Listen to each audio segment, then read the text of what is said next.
Vamos começar lendo o nosso texto? Quanto ao mais, irmãos, sede fortalecidos no Senhor e na força do seu poder. Revesti-vos de toda a armadura de Deus para poderdes ficar firmes contra as ciladas do diabo, porque a nossa luta não é contra o sangue e a carne, e sim contra os principados e potestades, contra os dominadores deste mundo tenebroso, contra as forças espirituais do mal nas regiões celestes. Portanto, tomai toda a armadura de Deus, para que possais resistir no dia mau, e depois de terdes vencido tudo, permanecer inabaláveis.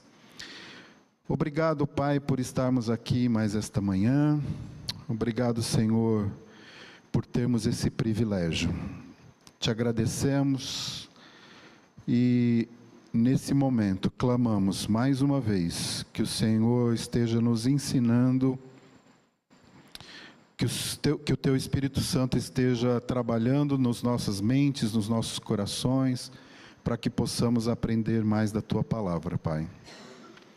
O tema hoje é tanto quanto difícil, mas pedimos que o Senhor nos oriente. Eu clamo especialmente por mim, que o Senhor me ajude, que o Senhor me dê sabedoria, que o Senhor me capacite.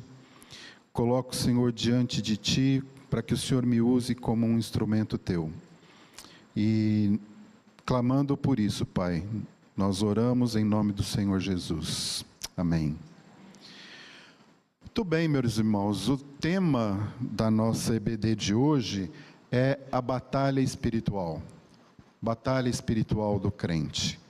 E para tratar desse assunto, o apóstolo Paulo, na verdade eu gosto sempre de frisar isso, inspirado pelo Espírito Santo de Deus, ele começa assim: quanto ao mais, sede fortalecidos no Senhor e na força do seu poder. É interessante que quando eu estava fazendo esse estudo, para mim esse quanto ao mais soa como se fosse assim o início do encerramento da carta. É mais ou menos quando o pastor está fazendo o sermão lá e ele fala assim, e para terminar, só que às vezes esse e terminar demora umas meia hora ainda mais, né? É isso? Então, aqui, eu imagino, né, depois de tudo que ele escreveu, o apóstolo Paulo, ele fala assim, olha, depois de tudo isso, né? E eu até pesquisei no original, caberia a palavra finalmente aqui nesse contexto. E eu fiquei imaginando o apóstolo Paulo escrevendo aquela carta e ele falando assim, gente, olha, eu escrevi para vocês aqui a posição na graça que vocês crentes agora têm, ou seja, nós somos feitos filhos de Deus através do sacrifício do Senhor Jesus na cruz. Ele é o cabeça da igreja. Igreja? Então, igreja é um mistério que foi revelado para mim, e esse mistério nada mais é do que a união dos judeus e gentios num corpo. Todos aqueles que creem no Senhor Jesus, no Messias, passam a fazer parte desse corpo. E aí eu lembrei para vocês que os gentios, eles não tinham nenhuma esperança, eles estavam sem esperança nenhuma, mas agora eles também recebem o Espírito Santo de Deus, que quando eles nascem pelo Espírito, eles também passam a ser habitação. E aí também eu coloquei alguns mandamentos de como que deve ser o andar do crente, a partir desse momento que ele faz parte desse corpo, a partir do momento que ele é uma nova criatura. Eu expliquei como que deve ser a vida conjugal dos crentes, como deve ser o relacionamento entre pais e filhos, como deve ser o relacionamento entre servos e empregados. E agora, finalmente, irmãos, sede fortalecidos no Senhor e na força do seu poder.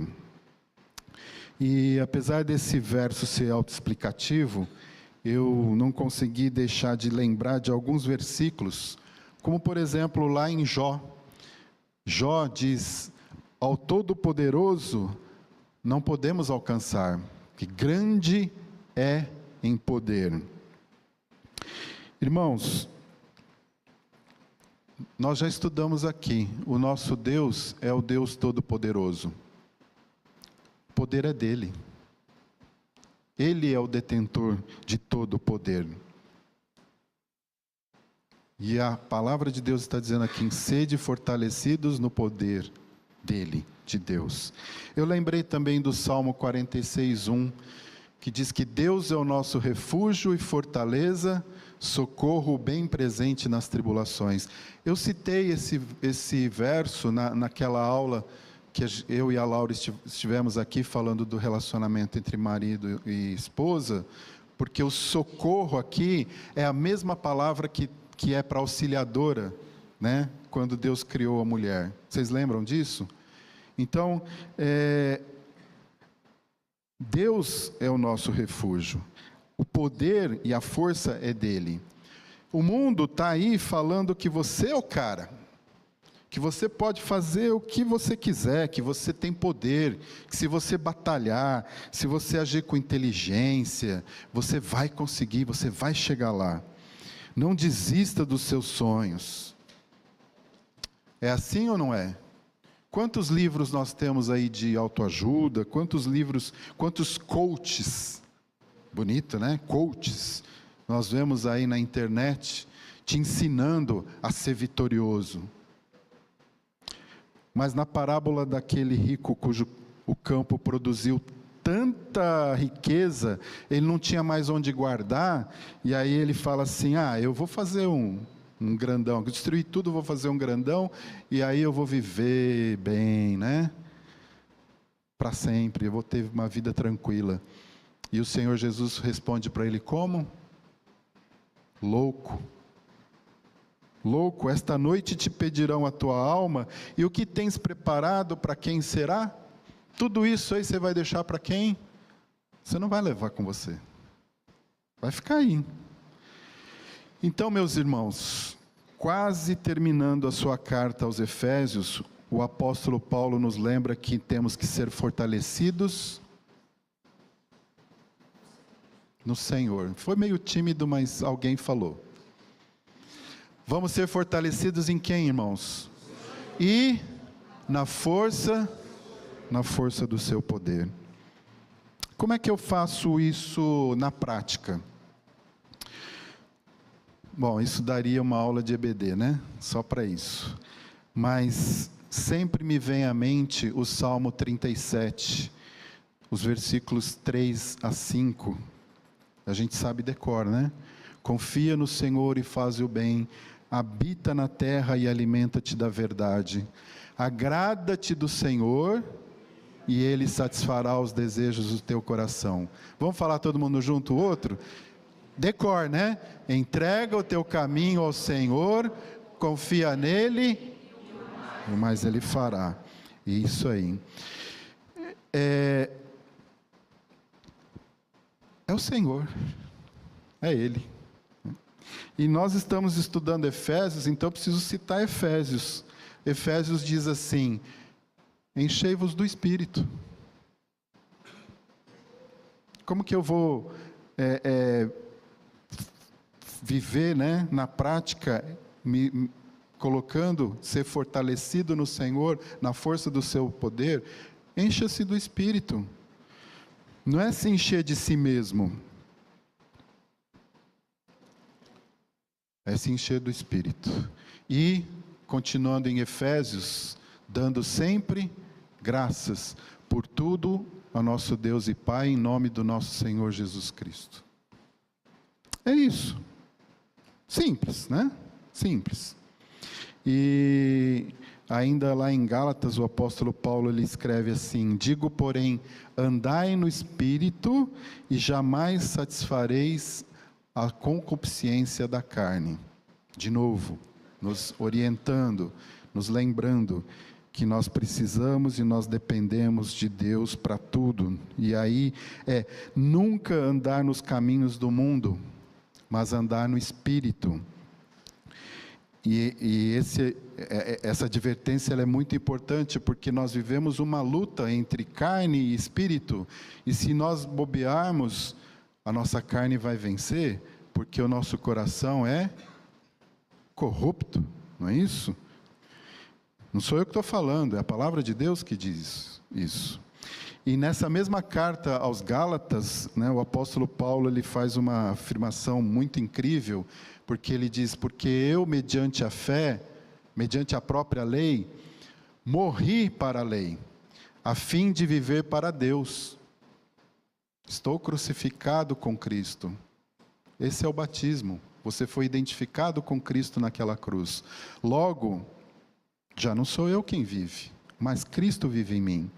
E esse viver que agora tenho na carne, vivo pela fidelidade do Filho de Deus, que me amou e a si mesmo se entregou por mim. Uau! Tranquilo, né? Fácil. Se o Ricardo estivesse aqui, ele ia falar tranquilo. E aí então, depois de nos advertir sobre de quem é o poder e em quem nós devemos nos fortalecer, vocês se lembram? Sede fortalecidos no Senhor e na força do seu poder. Aí o apóstolo Paulo vai falar para a gente assim: olha, existe uma batalha espiritual. Revesti-vos de toda a armadura de Deus, para poderdes ficar firmes contra as ciladas do diabo, porque a nossa luta não é contra o sangue e a carne, e sim contra os principados e potestades, contra os dominadores deste mundo tenebroso, contra as forças espirituais do mal nas regiões celestes. Vamos com calma aqui. Vamos com calma. Esses dois versículos, 11 e o 12 de Efésios 6, dariam tranquilamente algumas aulas de EBD. Mas, como nós só temos uma, que é hoje, então eu vou fazer aqui um resumão. Vou deixar aqui um gostinho de quero mais, como diria nossa irmã Marlene, e fica o desafio para você que quiser estudar, se aprofundar mais nesse assunto, tá? Talvez muitos irmãos não façam ideia do que é esse principados e potestades, dominadores deste mundo tenebroso, forças espirituais do mal. Conheço crentes que falam que isso não existe. E se isso não existe, a gente tem que riscar esse versículo da Bíblia, né? Como diria o Andrade, pega uma gilete e vai lá e corta esse pedacinho e joga fora. Oi? Ele ama, né? Ele gosta muito quando as pessoas têm esse tipo de pensamento. Mas vamos lá. Vamos começar do começo. Como é que foi o começo? No princípio, criou Deus, os céus e a terra. Tem muita especulação se nós estamos sozinhos no mundo, no universo, não tem? Alguns governos gastam bilhões de dólares para procurar vida em outros planetas e tudo mais. Existem programas específicos para isso. E a pergunta é: estamos sozinhos no universo? A Bíblia diz que nós não estamos sozinhos.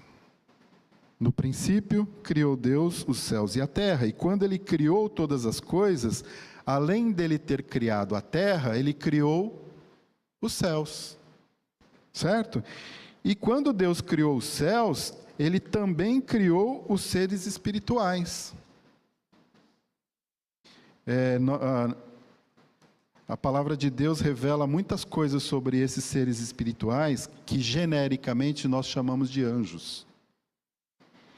Mas nós vamos ver aqui que a Bíblia dá alguns nomes para esses seres espirituais. Irmãos, vamos lá. Não é nosso objetivo nessa EBD fazermos um estudo sobre angelologia.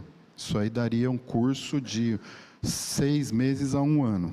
Tá? Então, eu vou passar aqui bem rápido para poder contextualizar e levar os irmãos a entenderem o meu raciocínio para essa manhã, para esse estudo de hoje. Tá bom?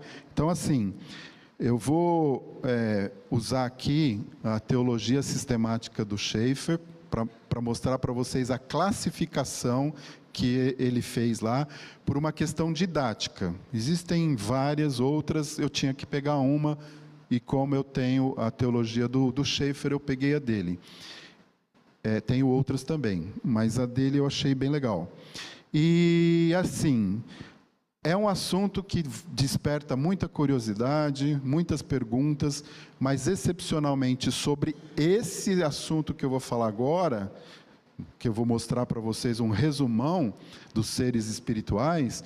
Se tiver alguma dúvida, alguma pergunta, vocês esperam para depois da escola dominical, senão eu não consigo dar o contexto da aula de hoje, e aquele sino danado, ele me persegue, vocês sabem disso, né? Eles são cruéis comigo, não sei porquê.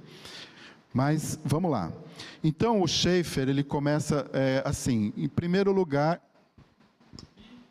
som, já começou, né? Paulinho me boicotando aqui, ó, nem tocou o sino ainda. Bom, vamos lá. Governo, tá? Então, assim, as 5 principais representações que ele coloca: tronos, domínios, principados, potestades e poderes.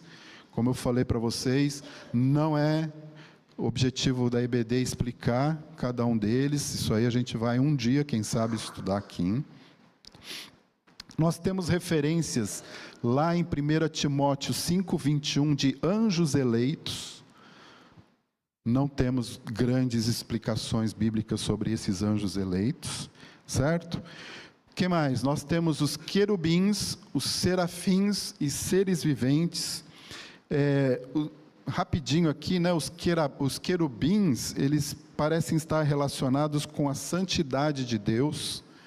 Vocês se lembram que lá, quando o homem foi expulso do Éden, foram colocados querubins para guardar o jardim, para que o homem não voltasse.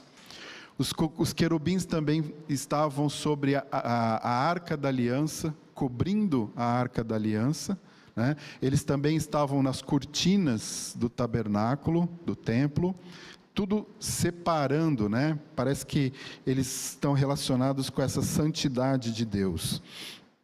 E também nós temos os serafins, que todas as vezes que você lê alguma coisa sobre serafim, ele está ligado à adoração a Deus. Então eles estão sempre lá, santo, santo, santo, os Deus dos exércitos. Eles são mencionados lá em Isaías, capítulo 6, e depois lá em Apocalipse 4:8, eles são chamados de seres viventes. E segundo Schaeffer, esses seres viventes são um título que representa esses anjos quando eles manifestam a plenitude da vida divina. E aí, o quarto que ele coloca são os anjos individuais. São poucos os anjos que são nominalmente declarados na Bíblia. Então, a gente conhece Miguel, que quer dizer quem é como Deus, o nome dele. Ele é um arcanjo, talvez o único arcanjo citado na Bíblia, talvez não, é o único arcanjo com o nome citado na Bíblia. Por isso, muitos defendem que só ele é arcanjo, que não há outro arcanjo. Eu já ouvi teólogos dizendo que Miguel é um arcanjo relacionado à nação de Israel, portanto, e aí é uma dedução desses teólogos, existem um arcanjo para cada nação. Não tem isso na Bíblia. Não vi isso na Bíblia. É uma conclusão e um raciocínio, tá? Mas ele é um arcanjo com muita autoridade, muito poder, muita autoridade. Gabriel também é citado. Normalmente Gabriel é aquele que ele é mensageiro de alguma coisa. Então ele vai para Daniel, ele fala para Daniel sobre os sonhos e tudo mais. Ele chega para Zacarias e fala que ia nascer João Batista. Depois ele fala para Maria. E ele é sempre um revelador de algum propósito de Deus. Ele não é um arcanjo. A Bíblia não diz que ele é um arcanjo. Vocês vão ouvir muita gente falando que ele é um arcanjo, mas ele não é um arcanjo. Pelo menos a Bíblia não cita ele como um arcanjo, e sim como um anjo. E um outro que tem o nome é Lúcifer, né?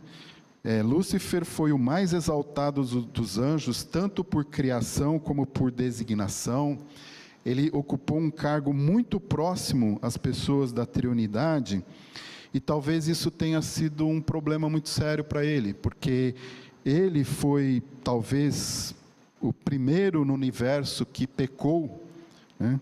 Até onde a gente lê na Bíblia, e aí ele se tornou Satanás, que é adversário, significa adversário.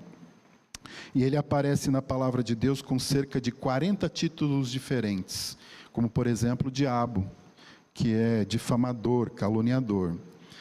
Eu vou falar um pouquinho mais sobre ele daqui a pouquinho, tá? Só terminando então aqui a classificação dos anjos. O quinto aqui eu tive que estender um pouco mais, porque ele fala sobre os anjos especialmente designados. Então são certos anjos que são citados somente pelo serviço que eles prestam. Então você vai encontrar lá os anjos de juízo, tem vários textos onde são citados esses anjos. O vigilante, tem o anjo do abismo, tem o anjo que tinha poder sobre o fogo, o anjo das águas e os 7 anjos que é citado lá em Apocalipse 8:2. E obviamente, irmãos, eu não citei o anjo de Jeová, porque ele não se encaixa aqui. Por quê? Porque ele é o criador de todos os seres, todos os anjos e todas as coisas que existem. Então ele não caberia aqui. E também é interessante falar que o número deles é enorme, né? Apocalipse 5:11 diz que olhei e ouvi a voz de muitos anjos ao redor do trono e dos animais e dos anciãos, e era o número deles milhões de milhões e milhares de milhares. E Hebreus 12:22 também diz: mas tende chegado ao monte Sião e à cidade do Deus vivo, a Jerusalém celestiais e a incontáveis hostes de anjos e a universal assembleia. Bom, tudo isso para mostrar para vocês que nós não estamos sozinhos. Existe sim um mundo espiritual e nós precisamos saber que ele existe. Nós precisamos ter conhecimento dele. Por quê?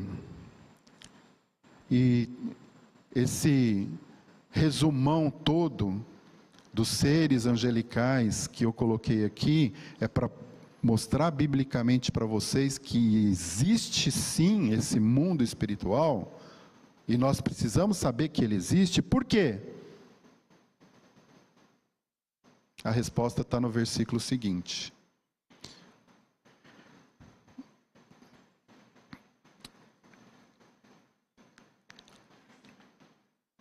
Revesti-vos de toda a armadura de Deus, para poderdes o quê? Ficar firmes contra as ciladas do diabo. Quem é o diabo? Eu já mencionei que é um dos anjos nominados que está lá na palavra. Lúcifer. Mas aí você deve estar pensando assim, mas Marcos, Lúcifer não é citado na Bíblia. Esse nome Lúcifer não é citado na Bíblia. Eu quero mostrar um detalhe para você bem interessante e eu achei bem importante nessa história. Eu vou ler aqui primeiro Isaías 14, 12 a 14. E eu vou ler esse texto na Almeida Corrigida e Fiel. Tá bom? Por quê? Porque lá está assim: como caíste desde o céu, ó Lúcifer, filho da alva, como foste cortado por terra, tu que debilitavas as nações. Presta atenção. E tu dizias no teu coração: eu subirei ao céu, acima das estrelas de Deus exaltarei o meu trono, e no monte da congregação me assentarei aos lados do norte. Subirei sobre as alturas das nuvens e serei semelhante ao Altíssimo. Aqui nós estamos vendo o que aconteceu no coração desse ser, que tinha um poder, uma autoridade enorme, uma beleza inclusive enorme. E a Almeida Corrigida e Fiel, ela segue a mesma linha da King James. E a King James, coloquei aqui para vocês o versículo 12, também menciona a palavra Lúcifer, no lugar da palavra estrela da manhã, que deve estar aí na Bíblia de vocês. E eu acredito que essa confusão toda está ligada à palavra Heilel, que no original significa aquele que brilha, possivelmente até num sentido pejorativo, segundo eu vi no dicionário. Aquele que brilha de vaidade, ou visando ser admirado, ou para fascinar ou enganar. E essa palavrinha no latim é aquele que é portador de luz. Então, Heilel não tem nada a ver com estrela, muito menos com estrela da manhã, que para mim é um título que deveria ser aplicado somente para o Senhor Jesus, conforme nós lemos lá em Apocalipse 22:16. Lá está escrito assim: eu, Jesus, enviei o meu anjo para vos testificar estas coisas às igrejas. Eu sou a raiz de Davi, a brilhante estrela da manhã. Irmãos, o Senhor Jesus é a estrela da manhã. Ele é a brilhante estrela da manhã. Entendido? Ok. Ezequiel 28, 14 a 18 diz assim: tu eras querubim da guarda ungido. Presta atenção, está falando desse ser, de Lúcifer. Tu eras querubim da guarda ungido e te estabeleci. Permanecias no monte santo de Deus, no brilho das pedras andavas. Perfeito eras nos teus caminhos, desde o dia em que foste criado, até que se achou iniquidade em ti. Na multiplicação do teu comércio se encheu o teu interior de violência e pecaste. Pelo que te lançarei profanado fora do monte de Deus, e te farei perecer, ó querubim da guarda, ele é um querubim, em meio ao brilho das pedras. Elevou-se o teu coração por causa da tua formosura, corrompeste a tua sabedoria por causa do teu resplendor.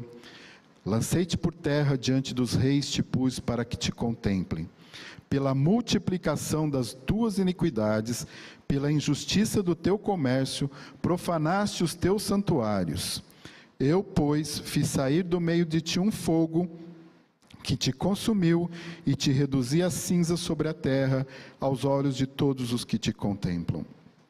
Esse texto, ele mescla um pouquinho o que aconteceu e o que vai acontecer. Mas ele tem, esse texto, muitas informações importantes. Como eu já falei, Lúcifer era um querubim da guarda. Ele foi criado perfeito, mas caiu. Como nós vimos lá em Isaías 14, ele quis ser semelhante a Deus. Ele quis ser adorado como Deus. Isso não pode acontecer. E como ele caiu, a partir de então ele passou a ser Satanás, que significa adversário, e diabo, que significa caluniador, difamador. Irmãos, Lúcifer odeia Deus e tudo o que foi criado por Deus. Vou repetir. Ele odeia Deus e tudo o que foi criado por Deus. E segundo a interpretação de Apocalipse 12:4, ele levou consigo 1/3 dos anjos, que hoje nós chamamos de demônios. Nós temos várias passagens no Novo Testamento que mencionam sobre os demônios.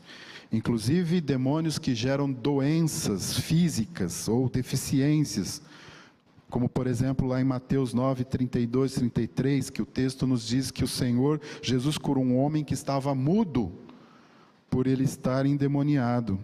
E assim que o demônio saiu, ele passou a falar. Marcos no capítulo 5 conta, a gente já sabe muito bem sobre o endemoniado gadareno. Ele estava possuído de uma legião de demônios que lhe proporcionavam uma força descomunal. Ninguém conseguia segurar aquele homem. Mas antes que você fique assim, todo assustado, eu queria trazer umas informações importantes aqui, né?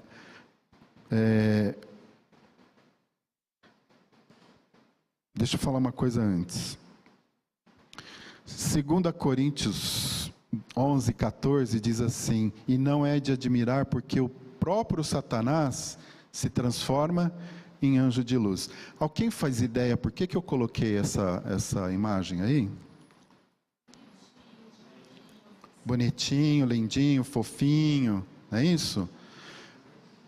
Mas é isso, mas também para dizer para vocês que não existe anjo desse jeito, nem bom nem ruim. Esses anjinhos assim, isso aí é invenção do homem, bonitinho, mas não existe.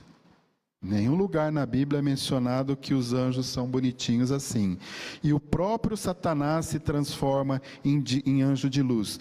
Dificilmente ele e seus asseclas vão se apresentar com um tridente, soltando fogo e fazendo aquele...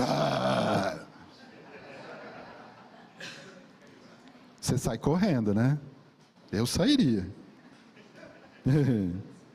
Mas ele é sutil. Ele se apresenta bonitinho, fofinho. Quer um exemplo?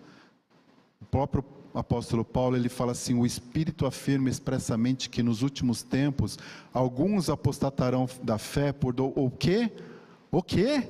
Obedecerem a espíritos enganadores e a espíritos de demônios, pela hipocrisia dos que falam mentiras e que têm cauterizado a própria consciência, que proíbem o casamento, exigem abstinência de alimentos que Deus criou para serem recebidos com ações de graças pelos fiéis e por quantos conhecem plenamente a verdade. Eu não como carne. Problema seu. Se resolva com Deus. Cuidado, que isso pode ser ensino de demônio, tá? Fica a dica aqui.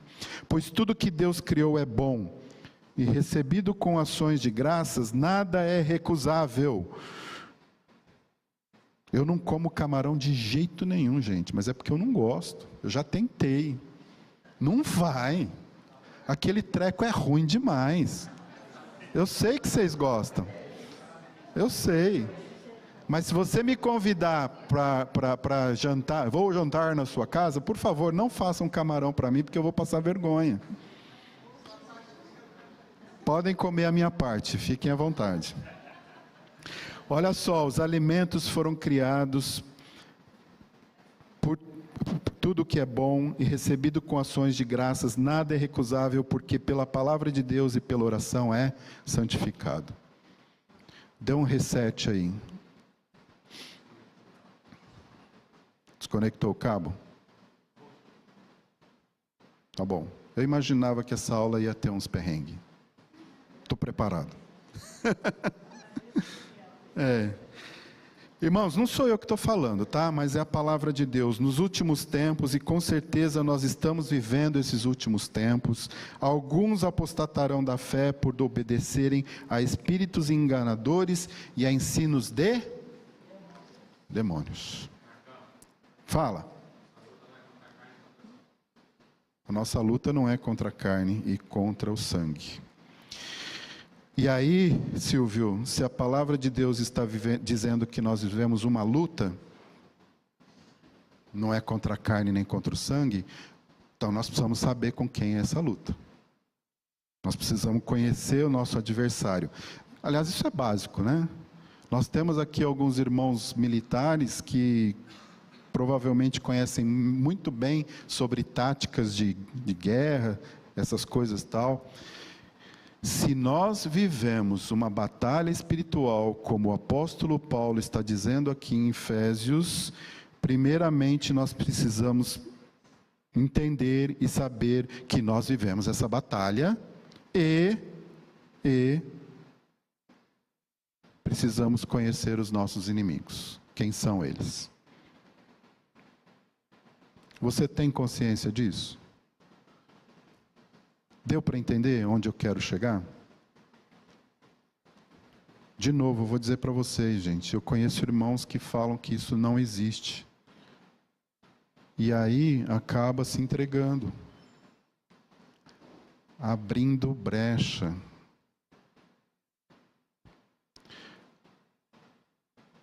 Deixa para lá, está sendo transmitido, né? Não posso falar muita coisa aqui.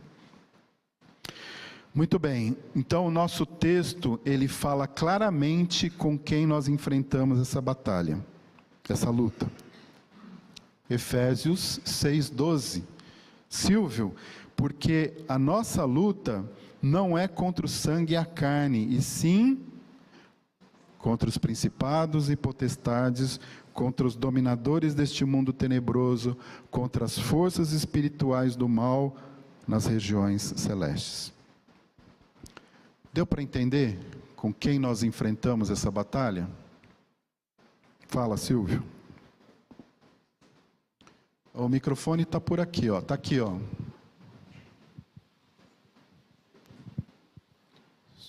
Som. Som. Microfone, Paulinho. Obrigado. Marcão, desculpa te cortar, mas eu tinha que falar. Isso aí tá me... Ontem a gente teve o encontro dos homens. No final eu falei sobre esse versículo.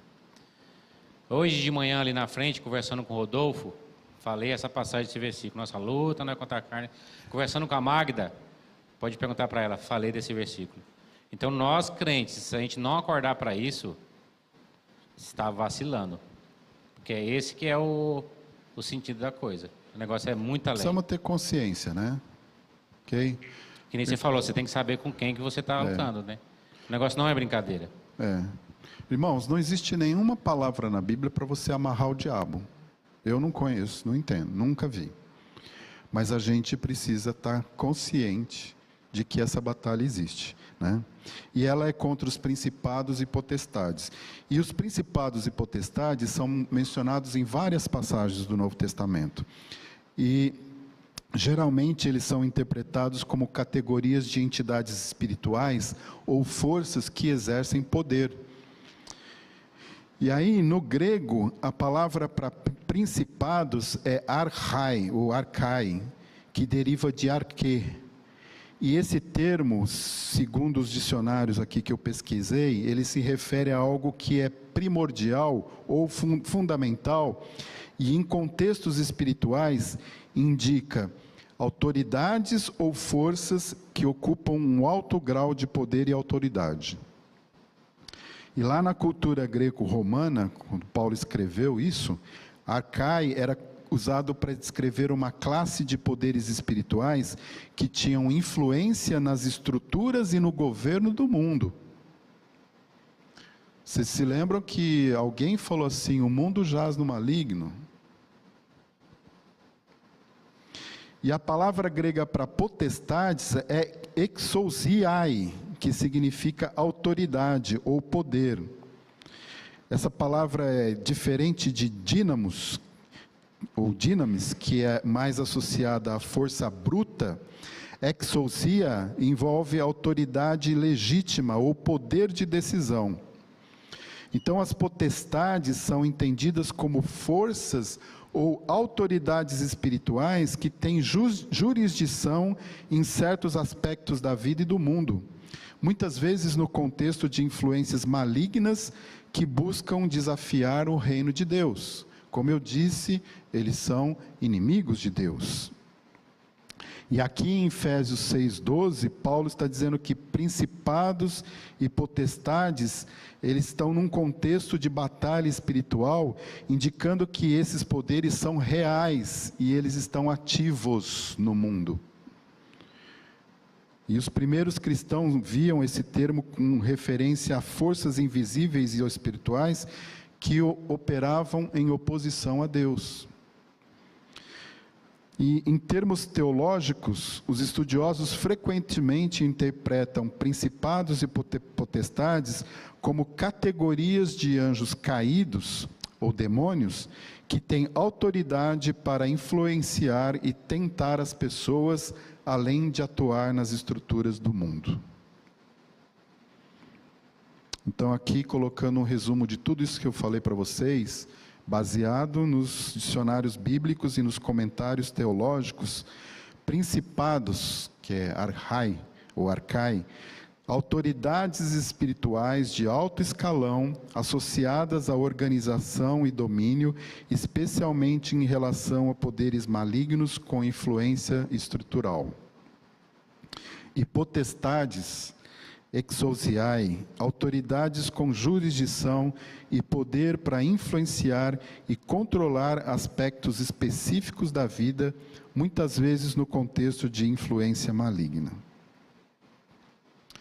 O apóstolo Paulo, então, nos mostra aqui que esses seres são opositores espirituais diretos. Eles não são seres físicos, mas entidades espirituais que operam no mundo tenebroso e nas regiões celestes, ou celestiais. E aí essa passagem está nos mostrando que os crentes enfrentam um tipo de luta que vai muito além dessa luta do conflito humano. É uma batalha contra forças espirituais que resistem à fé e à justiça de Deus. Esses poderes, eles são organizados. Eles exercem autoridade sobre vários aspectos do mundo físico e espiritual. E eles representam uma ameaça à vida cristã, porque eles são inimigos de Deus. E se eles são inimigos de Deus, eles são inimigos dos filhos de Deus, que somos nós. Tudo bem até aqui? Alguma dúvida? Então, já que vocês estão com esse semblante pesado, carregado, deixa eu mostrar uma coisa interessante aqui, importante para vocês lembrarem. A palavra de Deus é maravilhosa. Colossenses 1,16 vai dizer assim: pois nele quem, gente? No Senhor Jesus. Nele foram criadas todas as coisas, nos céus, sobre a terra, as visíveis e as invisíveis, sejam tronos, sejam soberanias, quer principados, quer potestades, tudo foi criado por meio dele e para ele. O que significa isso? Significa que, apesar dessas forças que nós falamos agora serem inimigas, elas foram criadas com um propósito legítimo. E na sua origem, como nós lemos, eles eram bons. Mas aí o que aconteceu? Eles se rebelaram contra Deus. Aí eles perderam o seu propósito original. E aí eles tornaram-se o quê? Inimigos, adversários, muito ativos contra o plano de Deus. Eles estão o tempo todo maquinando e trabalhando para derrubar os planos de Deus.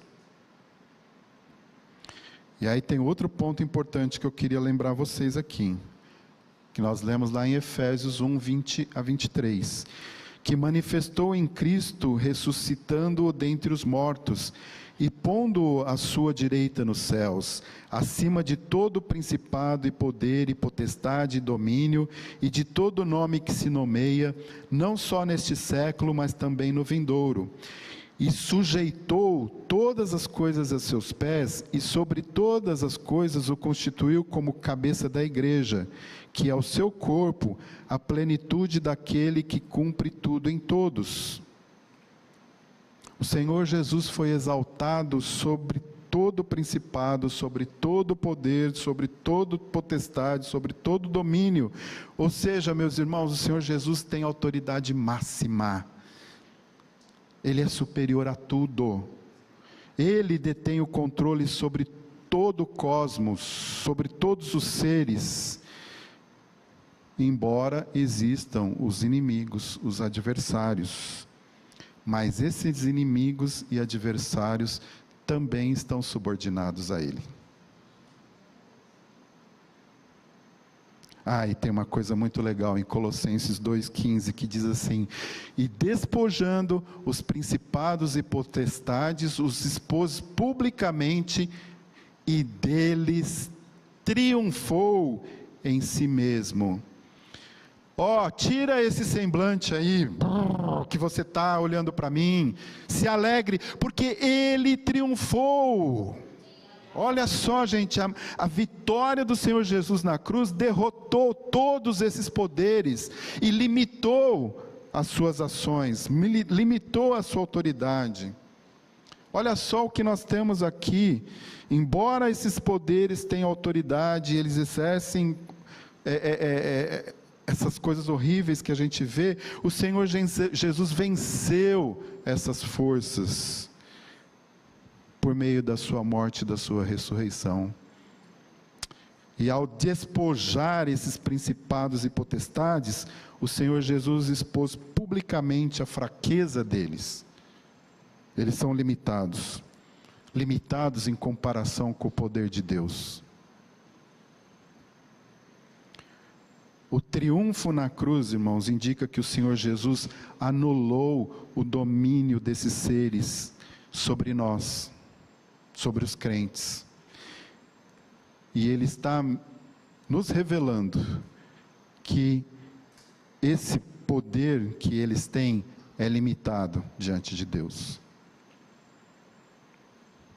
É importante nós lembrarmos dessas coisas, quando a gente estuda essas coisas. Relaxou? Ok, ótimo. Mas nós precisamos lembrar que é sobre... Como é que nós começamos a EBD? Vocês já esqueceram? Fortalecei-vos no Senhor. Ótimo.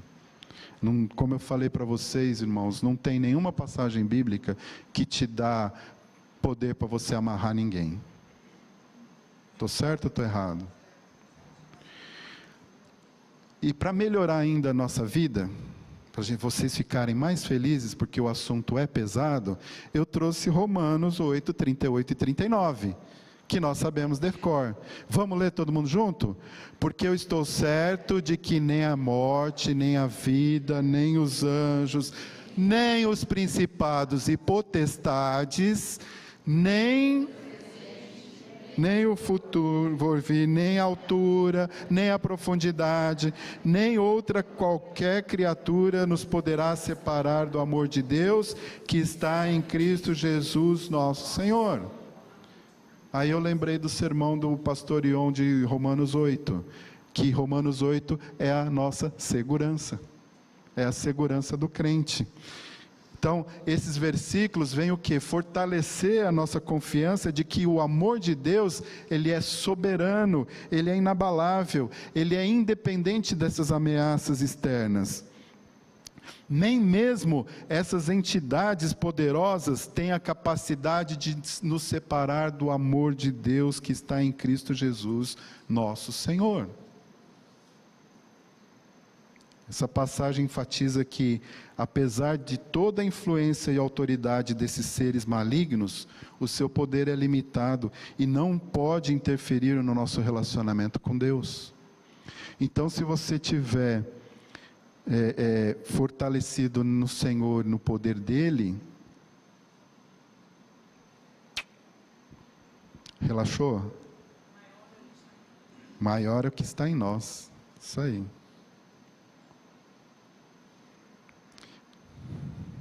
Mas cabe um alerta. Cabe um alerta. E o alerta foi dado pelo Espírito Santo através do nosso irmão Pedrão, que ele diz lá: sede sóbrios e vigilantes. O que é ser sóbrio, gente? Está ligadão, não é isso? Né? O contrário de quando você toma aquelas a mais, né? Tem que estar ligadão. Não, crente não faz isso. Estou brincando. Não? Ah, bom. O diabo, vosso adversário, anda em derredor como leão que ruge procurando alguém para devorar. Resisti-lhe firmes na fé, certos de que os sofrimentos iguais aos vossos estão se cumprindo na vossa irmandade espalhadas pelo mundo. Um alerta. Agora, olha que maravilha o que está escrito lá em Tiago, capítulo 4, verso 7. Sujeitai-vos a Deus, resisti ao diabo e ele fugirá de vós. Eu vou repetir: sujeitai-vos, pois, a Deus, resisti ao diabo e ele fugirá de vós. Olha que maravilha. Quando nós nos sujeitamos a Deus, nós estamos resistindo ao diabo e ele, foge. Uau! Então vejam bem que tanto Pedro como Tiago aqui nos dizem que nós podemos resistir ao diabo. Como? Como, Marcos?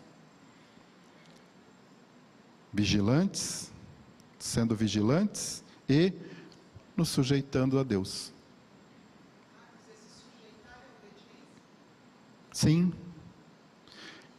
E isso não tem tudo a ver com o que nós falamos aqui, quando nós começamos a nossa EBD, que nós devemos nos fortalecer no Senhor e na força do seu poder? É isso, Derlene.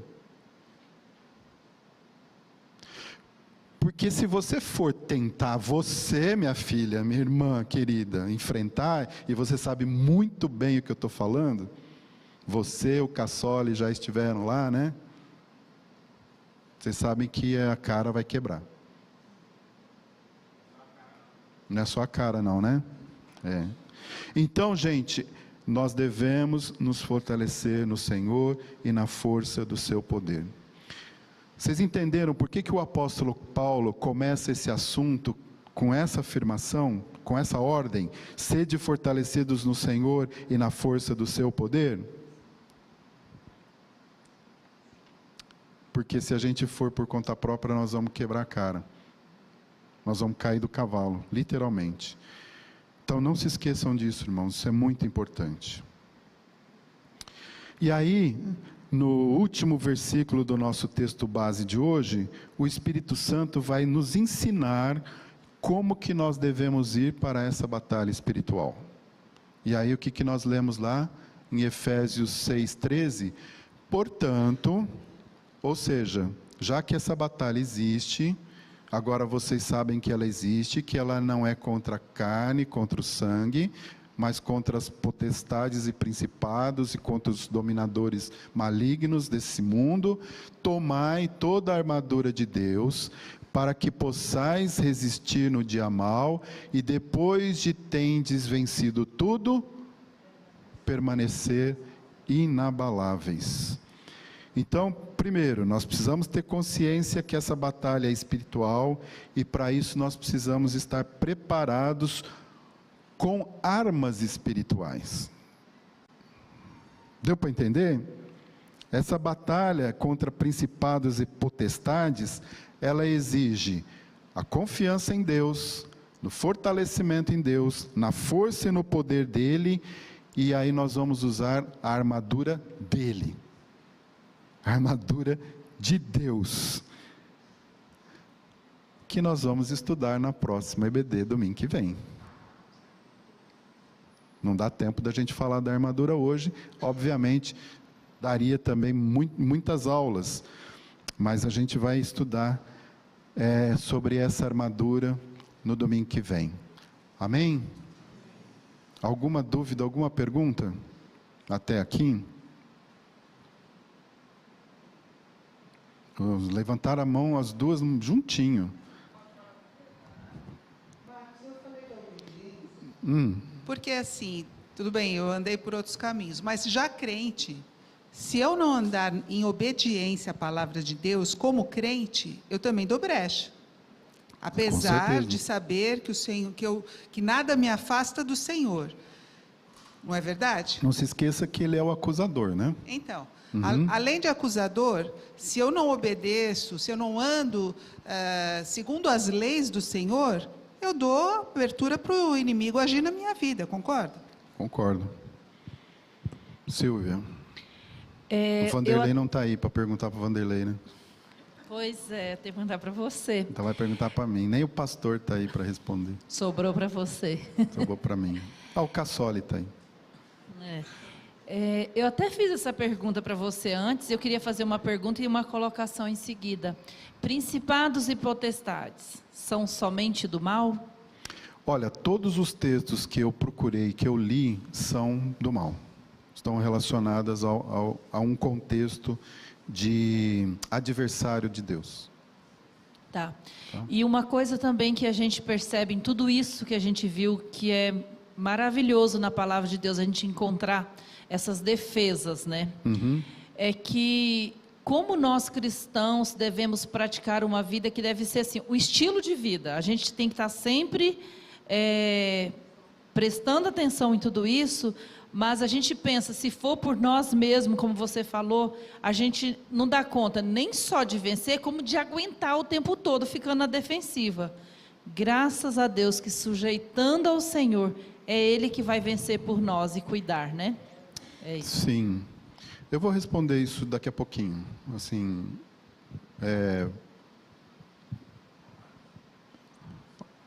Ô Antônio. Aproveita que esqueceram do sino hoje. Tem estudos que falam que principados são aqueles seguidores dos príncipes desse mundo.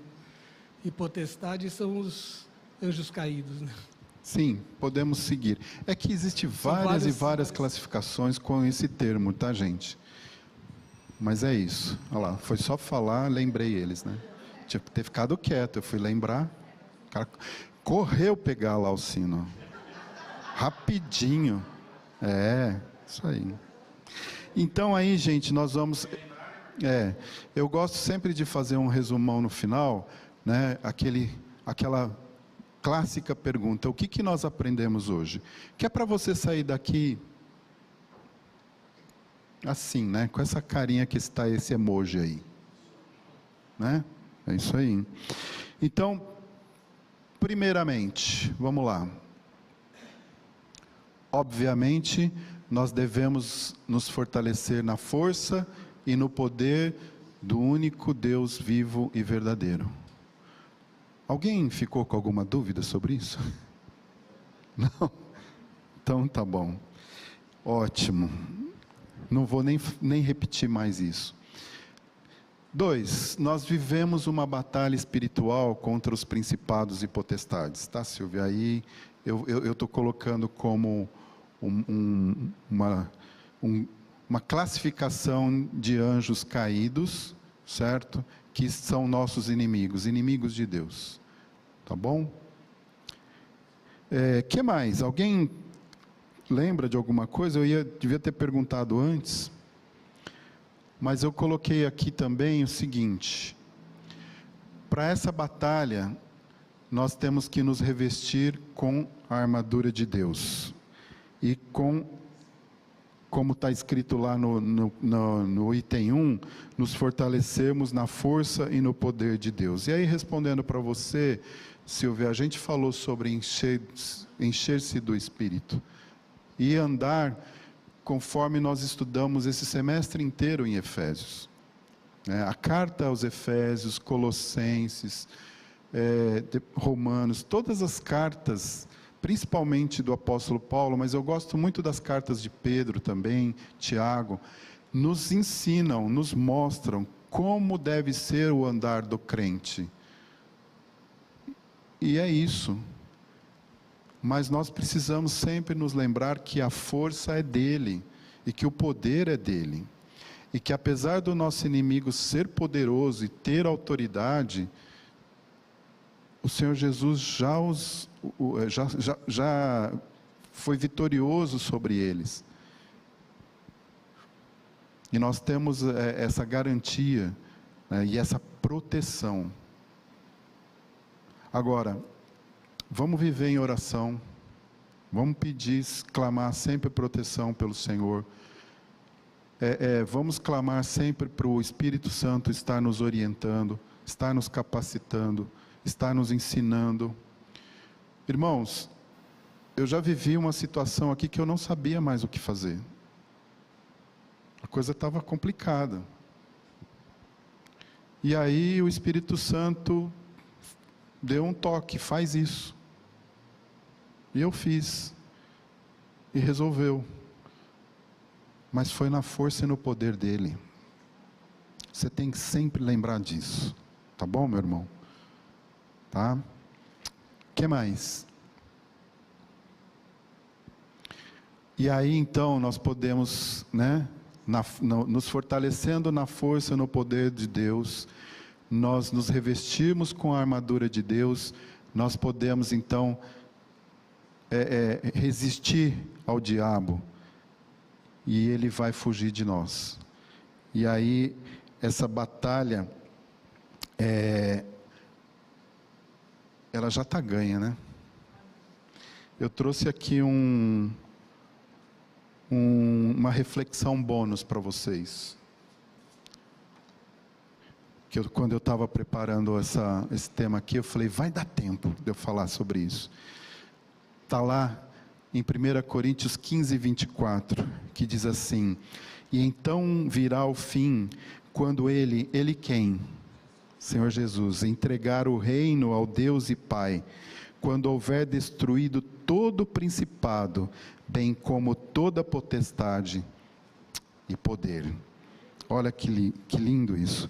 O Senhor Jesus vai destruir todos esses poderes malignos. Não é para você sair daqui com a cara pesada, triste, gente. Mas é lembrar que o Senhor Jesus fez tudo naquela cruz. Ele expôs esses poderes, né, ao ridículo. E Ele assegura para nós, filhos de Deus, que essa batalha espiritual, ela é temporária. Mas ela está garantida. A vitória no Senhor Jesus está garantida. Amém?